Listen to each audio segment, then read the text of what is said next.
তো বন্ধুরা অতি সহজেই তৈরি হয়ে গেল আমাদের একটা মোটরসাইকেল বা বাইকের ব্যাটারি চার্জার। তো বন্ধুরা এই টাইপের বাইক বা মোটরসাইকেল ব্যাটারির চার্জার আপনারা কীভাবে তৈরি করবেন বা মোটরসাইকেল বা ব্যাটারিগুলো কীভাবে আপনারা চার্জ করবেন। তো দেখুন এখানে একটা নিয়েছি মোটরসাইকেল বা বাইকও বলতে পারেন, তার ব্যাটারি। তো এই টাইপের ব্যাটারি আপনারা ঘরে বসে কীভাবে চার্জ করবেন বা কীভাবে চার্জ দেবেন, আসলে সুন্দর একটা ভিডিও আপনাদের দেখিয়ে দিচ্ছি যে মোটরসাইকেল বা ব্যাটারি বা বাইক ব্যাটারি আপনারা কীভাবে চার্জ করবেন। তাই এই ভিডিওটি সবার প্রথম যারা দেখছো তাদের কাছে একটা অনুরোধ রাখবো, ভিডিওটি ভালো লাগলে অবশ্যই আমাদের চ্যানেলটি সাবস্ক্রাইব করে রাখবেন, যখনই নতুন ধরনের ভিডিও নিয়ে আসি আপনারা যেন সবার প্রথম পেয়ে যান। তো এর জন্য করা লাগবে কি, সবার প্রথমে দেখুন আমরা একটা 2 অ্যাম্পিয়ার একটা ট্রান্সফর্মার নিয়ে নেব, যেটা 12 0 একটা ট্রান্সফর্মার নিয়ে নেবেন আপনারা। এটা যে কোনো ইলেকট্রনিক্সের দোকানে আপনারা পেয়ে যাবেন মাত্র 220 টাকা থেকে 230 টাকা, বেশি হলে 250 টাকার মধ্যে আপনারা পেয়ে যাবেন। এবার কি করব কি, দেখুন এই ট্রান্সফর্মারে প্রাইমারি সেকশন অর্থাৎ ইনপুট যে 220 ভোল্ট, তার জন্য আমাদের করতে হবে কি একটা এসি কর্ড এখানে আমরা যুক্ত করে নেব। এবং আপনারা এই এসি কর্ড যে কোনো ইলেকট্রিক দোকানে পেয়ে যাবেন 10 থেকে 15 টাকা, কিংবা বেশি হলে 30 টাকার মধ্যে পেয়ে যাবেন। এবার এই এসি কর্ডের যে দুটো তার নিউট্রাল আর ফেস, তা আমরা কানেক্ট করব এই ট্রান্সফর্মারের ইনপুটের যে 220 ভোল্টের ইনপুটের যে দুটো ওয়্যার, লাল তার বা রেড ওয়্যার বলতে পারেন, সেই জায়গা দুটো এইভাবে সিম্পলি এখানে কানেক্ট করে দেবো। কোনো কিছু দেখার দরকার নেই, সিম্পলি এখানে কানেক্ট করে দেবেন।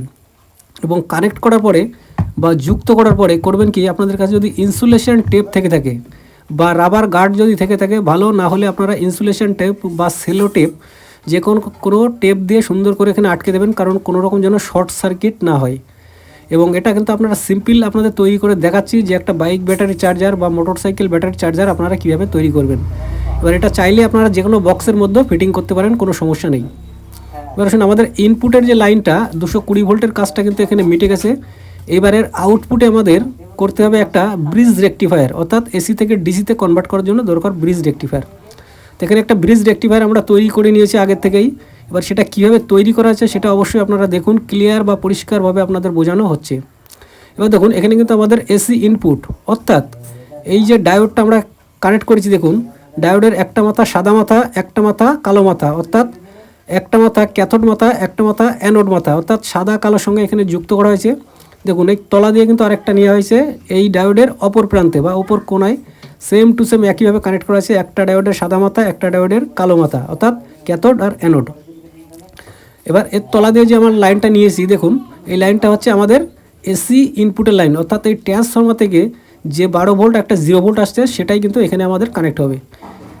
এবার দেখুন এই ট্রান্সফর্মার থেকে যে তার দুটো বেরোচ্ছে এখানে আমরা কানেক্ট করব। আশা করি আপনারা বুঝতে পারলেন। এইবার তার অপোজিট দেখুন, অর্থাৎ আমাদের আউটপুট দেখুন, এখানে দেখুন দুটো ডায়োডের সাদা মাথা বা ক্যাথোড মাথা বা সিলভার কালার মাথা দেখুন আমরা এখানে কানেক্ট করেছি, যেটা আমাদের আউটপুট হয়েছে পজিটিভ এবং ক্যাপাসিটারের পজিটিভে কানেক্ট করা, অর্থাৎ ক্যাপাসিটার থেকে আমাদের আউটপুট হয় পজিটিভ। এবার দেখুন নেগেটিভ কানেক্ট করেছি কীভাবে, দুটো ডায়োডের ব্ল্যাক মাথা এখানে আমরা কানেক্ট করেছি, ডাইরেক্ট এখান থেকে নিয়ে গেছি, ক্যাপাসিটারের নেগেটিভ হয়ে আউটপুট হয়ে গেছে আমাদের নেগেটিভ। আশা করি এই ব্রিজ রেকটিফায়ারের যে কাজটা সেটা আপনারা ক্লিয়ারভাবে বুঝতে পারলেন। এবং এখানে যে ক্যাপাসিটারটা ব্যবহার করা আছে সেটা হচ্ছে 4700 EF 25 ভোল্টের একটা ক্যাপাসিটার। এবং এখানে যে 4টে ডায়োড ব্যবহার করেছে, 4টে ডায়োডে কিন্তু 5408-এর 4টে ডায়োড। তো এই ধরনের ডায়োড বা ক্যাপাসিটার আপনারা যে কোনো ইলেকট্রনিক্সের দোকানে পেয়ে যাবেন, কোনো রকম কোনো সমস্যা নেই, কিংবা অনলাইনেও পেয়ে যাবেন। এবার আসুন এই এসি ইন যেখানে আমরা লিখে রেখেছি বা ইনপুট যেখানে করার এসি ইনপুট, সেখানে আমরা ট্রান্সফর্মার থেকে যে দুটো তার আসছে, একটা 0 ভোল্ট একটা 12 ভোল্ট, এখানে কিন্তু লাগিয়ে দিলে হয়ে যাবে। এপাশ ওপাশ দেখার কোনো দরকার নেই, সিম্পলি আপনারা এখানে লাগিয়ে দেবেন। বাঁ পাশ ডান পাশ কোনো কিছু দেখার দরকার নেই। এই ট্রান্সফর্মার থেকে আউটপুট হচ্ছে যে দুটো তার, এই দুটো তার আমরা এখানে কানেক্ট করে দেবো। তা দেখুন এখানে আমাদের কানেক্ট করা হয়ে গেল।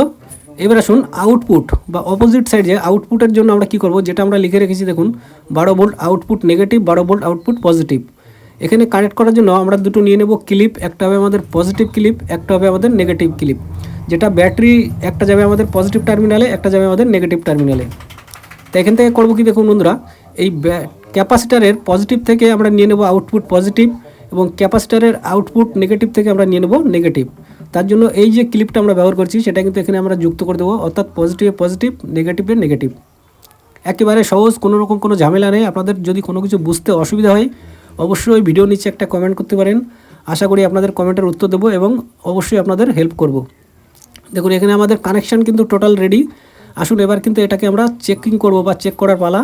তার জন্য আমরা 220 ভোল্ট বা 220 ভোল্ট এসি একটা বোর্ড এখানে নিয়ে নিলাম। এবার করব কি, আমরা এই 220 ভোল্ট ইনপুট করে দেবো আমাদের এই ট্রান্সফরমারে। সিম্পলি আমরা করে দেবো ইনপুট 220 ভোল্ট এসি। এবার দেখুন এখানে আমরা যখনই টাচিং করব নেগেটিভ পজিটিভ, দেখুন আপনার স্পার্ক দেখতে পারবেন, অর্থাৎ আমাদের যে বাইক ব্যাটারি চার্জার বা মোটরসাইকেল ব্যাটারি চার্জার এটা কিন্তু আমাদের অলরেডি কমপ্লিট। এবার আসুন আউটপুট ভোল্ট এবং আউটপুট অ্যাম্পিয়ারটা কত দিচ্ছে অবশ্যই সেটা আপনাদের দেখানোর চেষ্টা করব যে আউটপুট ভোল্ট এবং অ্যাম্পিয়ারটা কত দিচ্ছে। তো তার জন্য আমরা মাল্টিমিটারে ডিসি 20 ভোল্টে এমন সেট করে দিলাম। এবার সিম্পলি করব এই ক্লিপ দুটো নেগেটিভে নেগেটিভ পজিটিভে পজিটিভ। এবার দেখুন আউটপুট ভোল্ট কত দিচ্ছে সেটা অবশ্যই আপনাদের দেখানোর চেষ্টা করব। সিম্পলি দেখুন পারফেক্ট 19 ভোল্ট দিচ্ছে, যেটা আমাদের মোটরসাইকেল বা বাইক ব্যাটারি চার্জ করার জন্য পারফেক্ট একটা ভোল্ট। এবার আসুন অ্যাম্পিয়ারটা কত দিচ্ছে সেটা দেখব। তার জন্য আমরা মাল্টিমিটার করে দেবো 10 অ্যাম্পিয়ারে বা 10 অ্যাম্পিয়ারে এবং এই মাল্টিমিটারের লাল জ্যাকটা আমরা করে দেবো চেঞ্জ।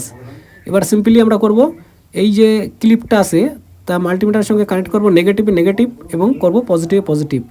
দেখুন এখানে 3.5 অ্যাম্পিয়ার প্রায় 3.4 অ্যাম্পিয়ার দিচ্ছে, যেটা কিন্তু ফাস্ট চার্জ 100% আপনার মোটরসাইকেল ব্যাটারি বা বাইক ব্যাটারি হোক ফাস্ট চার্জ হয়ে আপনি চার্জ করতে পারবেন। এবং ব্যাটারি চার্জ করার জন্য ব্যাটারিতে দেখবেন সবসময় কিন্তু উল্লেখ করা থাকে নেগেটিভ আর পজিটিভ টার্মিনাল, সেটা একটু ফলো করে নেবেন কারণ কিন্তু এটা ডিসি ভোল্ট, এটা আপনারা নেগেটিভে নেগেটিভ পজিটিভে পজিটিভ করবেন। দেখেন উল্লেখ করা থাকে নেগেটিভ কোনটা আর পজিটিভ কোনটা। তো এবার চার্জ করার জন্য এই যে ক্লিপ দুটো আমরা লাগিয়েছিলাম নেগেটিভ ক্লিপ এবং পজিটিভ ক্লিপ, সেটা করব ব্যাটারির পজিটিভে পজিটিভ এবং নেগেটিভ টার্মিনালের সঙ্গে নেগেটিভ।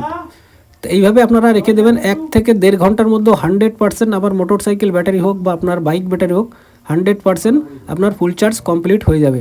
তা ভিডিওটি ভালো লাগলে অবশ্যই ভিডিওতে একটি লাইক করবেন। Thank you.